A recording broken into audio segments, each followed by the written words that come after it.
It was a TRN, and now there's a new thing that's popping up about fees and yes, I love that. Good morning. Are you Brianne Deshawn Williams? Yes, ma'am. Good morning. And this is 18-30512. Ms. Williams has a motion to revoke her probation. What is the announcement? Your Honor, the district attorney's office is showing she has a case received. It's a 2024 offense date, but it's been received. And it appears she had a previous hearing back in 2024, which I think that offense may have been addressed, but it's just now getting to the DA's office to possibly be indicted. Okay. Based on the dates, I would agree with Ms. Holmes that the 11/19/24 admin hearing addressed that. Okay. But there have been delays with the lab. So I'm not surprised that it's just coming around, but it is received and the state would like to have an opportunity to review that once indicted. All right, so we'll just do one normal reset. That way, obviously, if there's another case, you can get it all taken care of at the same time. Ms. Holmes will get all of that information from Ms. French and she'll be out there to visit with you, go over what your options are. And then we'll see where we are at that next court date, okay? All right, okay, go back to the bailiff. Thank you. I'm gonna wait. Dan Whitsitt.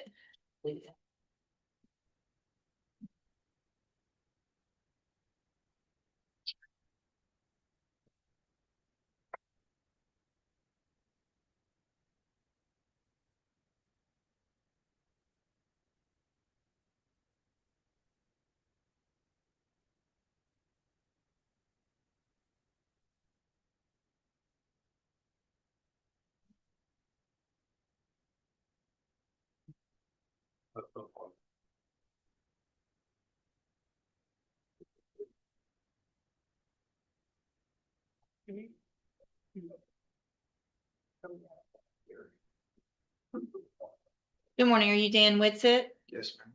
And will your client waive the formal reading of the indictment? Yes, Your Honor. Or it's a. I'm sorry, the motion. Yeah. Yes, hold on. Let me get that.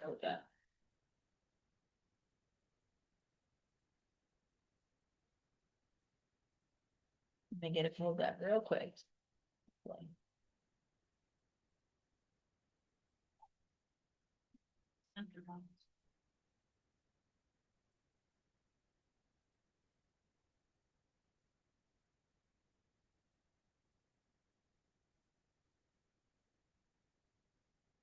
Okay, Mr. Whitsitt, in cause number 24 DCCR 0198, I have a motion to revoke your unadjudicated probation.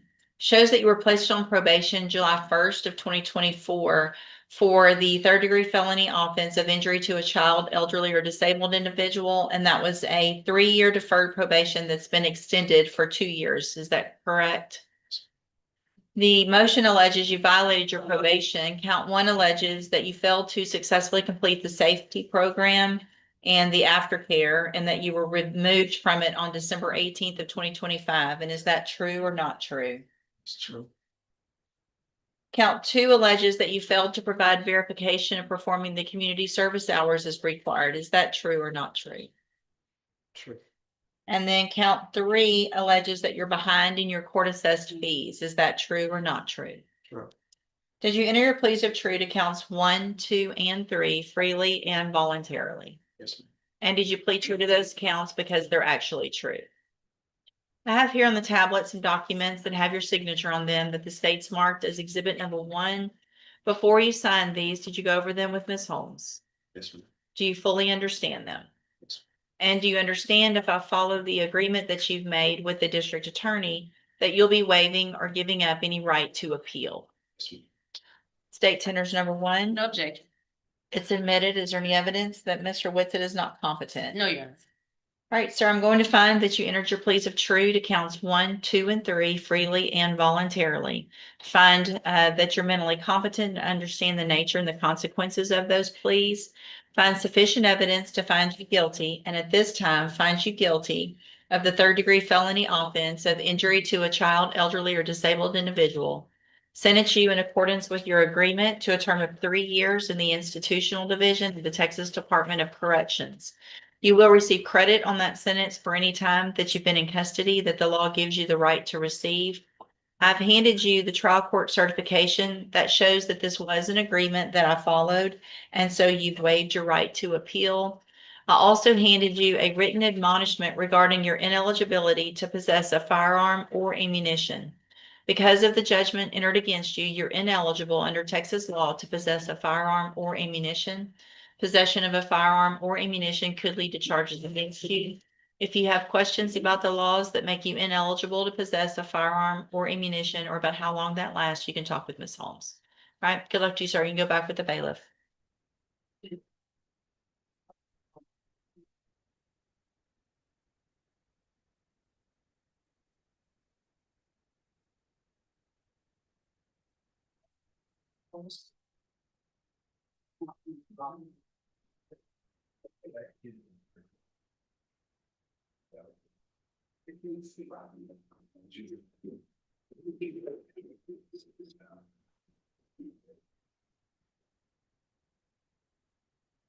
Not real sure. I mean, it's set for sentencing, so I'm very confused about what all that meant. What are you talking about? Yeah. And we've had her come every single week. You don't get to just write a letter the day of court and say, And file it after. and there's a bug. I'm not crazy. I know, so. Did you see it? Thank you. I've seen it. I know. I'll talk to them and Mr. Adams is coming first, what they told me a long time ago, but I don't know where he's coming from.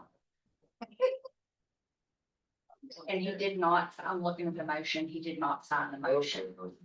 we're gonna get that taken care of real quick.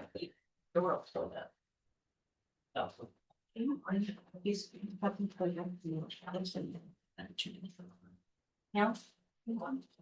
Oh, yeah, it's linked. There's a whole thing. Oh, really? I just found it. That's the one that Luke pulled up for us that day, right? Yeah. Oh, my gosh, it is. Good morning. You're John Lamel. Yes, ma'am. So, Mr. Lamel, I just wanted to visit with you and so we can hopefully get your case moving forward. I know Mr. Adams has had some issues and has been unable to come to court. He filed a motion to withdraw as your attorney. Do you have any objection to that? I don't know what you're talking about, which. He wants to withdraw and not be your attorney. Yeah. Are you okay with that? Yes, ma'am. 'cause Okay. They wasn't coming. Right, and so here's what we can do. I can, because you're in custody, I can appoint an attorney today who can start working on your case. Do you want me to do that, or do you think that you or your family have money to try to hire someone else? No, ma'am, you can give me a. Okay. I will appoint someone today. I will let that attorney know that you've been coming and we've been having some issues and you're just sitting and waiting. And so hopefully they'll get up to speed real quick and we can see what we can get done with your case, okay? Thank you so much. No problem, sir. You can go back with the bailiff. So if you want to print out that order, I'll sign it.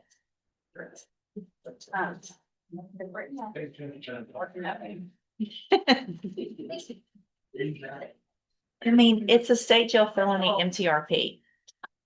It's, You can do it. I was rather eat somebody else, he wanted to change. what did I do? Oh, I don't know, that's. It's just strong.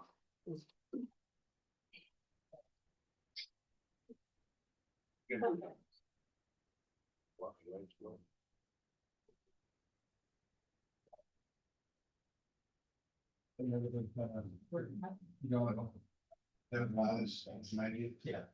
It's up on the right.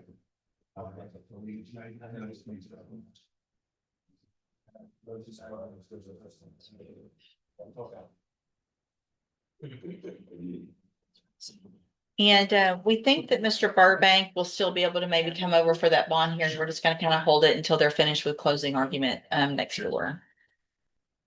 And so let's see, Mark Phillips, Ms. Holmes.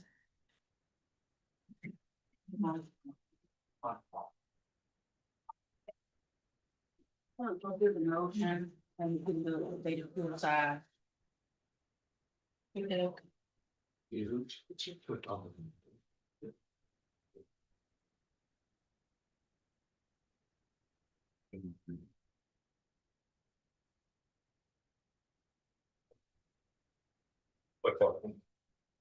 And I checked The first, allegation says a Orange County case. I did check with North County.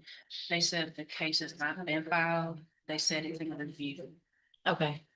All right, so are you Mark Phillips? Yes, ma'am. Mr. Phillips, best you can, raise your right hand, please. Do you swear or affirm the testimony you're going to give in this hearing will be the truth, the whole truth, and nothing but the truth? Yes. Thank you, sir. And will your client waive the formal reading of the motion? Yes, Your Honor.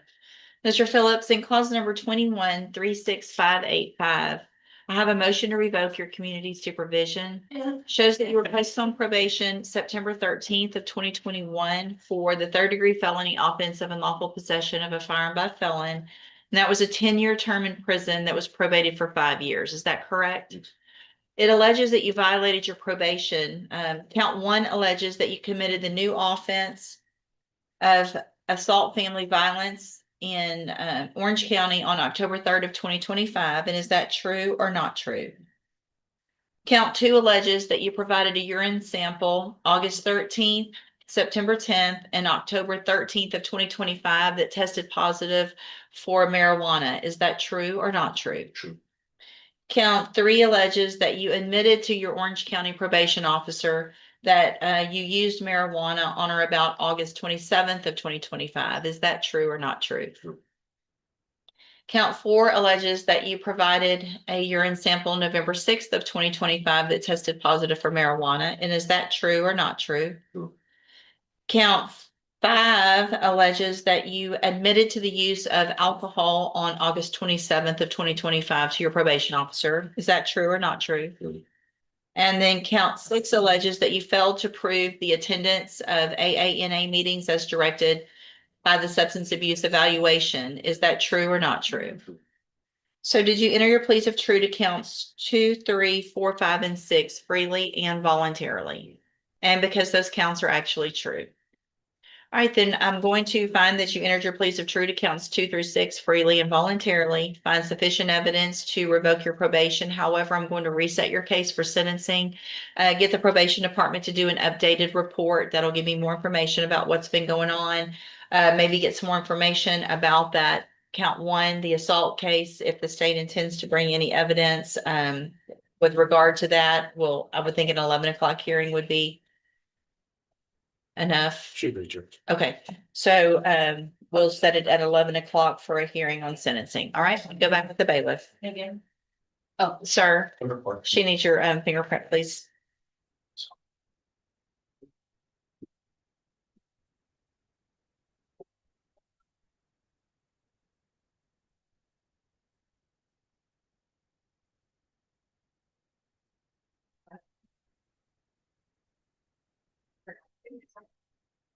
Daniel Pierce. That's a dismissal, Your Honor. That's all, Your Honor. Oh, got it, signing that. He's free to go back. Dismissal here, so. Sorry, I didn't see that earlier, y'all. You're taking him back a while back. Kaylin Thornton. Bring it to the lesser. Thank you, ma'am.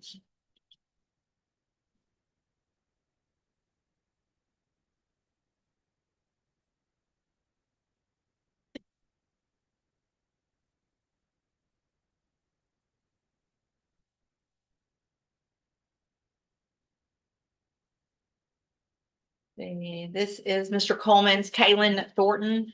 Good morning, sir. Are you Kaylin Thornton? And will your client waive the formal reading of the indictment? Yes, Your Honor. The state's elected to proceed on the lesser included. Instead of the aggravated promotion of prostitution, the state's proceeding on a promotion of prostitution under 4303 of the penal code. 43. 03 of the penal code. It makes it a third degree as opposed to the first degree that the aggravated promotion of prostitution is. Thank you. And will he waive the formal reading of the indictment as? Yes, Your Honor. All right, so Mr. Thornton, in cause number 26 DCCR 0220, the state's elected to proceed on the lesser included offense of a third degree felony promotion of prostitution from November 15th of 2025. And how do you plead to that charge? Yes. Are you pleading guilty freely and voluntarily? Yes. And because you did what they've charged you with? Yes. I have here on the tablet some documents that have your signature on them that the state's marked as exhibit number 1. Before you signed these, did you go over them with Ms. Holmes? Yes, ma'am. Do you fully understand them? Yes, ma'am. And do you understand if I follow the agreement that you've made with the district attorney that you'll be waiving or giving up any right to appeal? Yes. And it looks like the agreement that you've reached is for a 10-year term in prison, but that would be probated. You'd be on probation for 10 years. There would be a $1,000 fine. You would be required to follow all of the rules and conditions of probation, including remaining away from the Northridge Manor Apartments at 4155 Maida Road in Beaumont. Is that your understanding? Do you also understand, if you're not a U.S. citizen, that a plea of guilty or no contest may result in your deportation, exclusion from admission to the country, or denial of naturalization under federal law? Yes. State tenders number one. No objection. It's admitted. Is there any evidence that Mr. Thornton's not No, competent? Your Honor. All right, sir, I'm going to find that you entered your plea of guilty freely and voluntarily. Find that you're mentally competent and you understand the nature and the consequences of that plea. Find sufficient evidence to find you guilty. However, I'm going to reset your case for sentencing so that the probation department can do a pre-sentence report. That'll give me more information about you, your case, and then we'll come back later for sentence. Based on the nature of that plea agreement, Mr. Coleman, what's the state's position with regard to a bond pending or bond reduction pending pre-sentence report? The defendant shows to be a 25-year-old with no criminal history. However, there are some circumstances related to the underlying offense. I don't know if the court is. There was some violence alleged with regard to the underlying offense. Just for the court's information, we would defer to the court on that, but I just want to make the court fully aware of kind of the. And Your Honor, we are asking if the court would consider a reduction. Mr. Thornton has no intention of returning to that property. He will. Where would you be living when you're released, Mr. Thornton? 2118 Avenue B. That's in Beaumont. Yes, ma'am. So what I'm going to do pending sentencing based on the nature of your plea agreement, Mr. Thornton, is reduce your bond in your case to $2,500. If you make that bond, at least pending sentencing, I'm going to order that you wear a GPS monitoring device. That'll make sure that you're following all of the rules. You're not going anywhere near Maida. the apartments, is it Northridge Manor? Yes, ma'am. So don't go anywhere near those. And if you do everything you're supposed to between now and sentencing, then I'm not necessarily saying you'll have to wear that while you're on probation or for very long. But if you make that bond while the case is pending, I want to make sure that you're following all of those rules. It's very important if you make that bond, a couple of things, in addition to getting that GPS and staying away from the Northridge apartments. You're going to get some documentation today from probation. If you are released soon, then the very first thing you do is go to probation so they can do that pre-sentence report. If you don't go and don't follow through with those appointments, then you run the risk of me not accepting the plea agreement. Things could be worse. Do you understand? Yes. Also, if you are arrested for anything between now and when you come back for sentencing, you run the risk of me not accepting the plea agreement. Okay? Yes. All right, you can go back with the bailiff. What you just watched was a Texas courtroom in full motion. Case after case, each one carrying the weight of choices made and consequences owed. From Brienne Williams, whose probation revocation was reset while a new offense worked its way toward indictment, to Dan Whitson, who stood before the judge and admitted to 3 straight violations, failing his safety program, skipping community service, and falling behind on court fees, and paid for it with 3 years in the Texas Department of Corrections. His deferred probation, once a second chance, became a sentence. Then there was John Lamel, left waiting in custody after his attorney filed to withdraw, the court stepping in to appoint new counsel so his case could finally move forward. Mark Phillips faced a motion to revoke over 5 admitted violations, repeated positive drug tests, admitted marijuana and alcohol use, and skipping his court-ordered AA meetings, with a looming assault family violence charge from Orange County still hanging over the proceedings. And Kaylin Thornton, charged with promotion of prostitution, entered a guilty plea on the lesser-included offense, a 10-year probated sentence with GPS monitoring, a $2,500 bond, and a judge's stern warning, one wrong move between now and sentencing, and the deal is gone. These weren't abstract legal proceedings. These were real people, real consequences, and a judge holding the line on accountability, one docket at a time.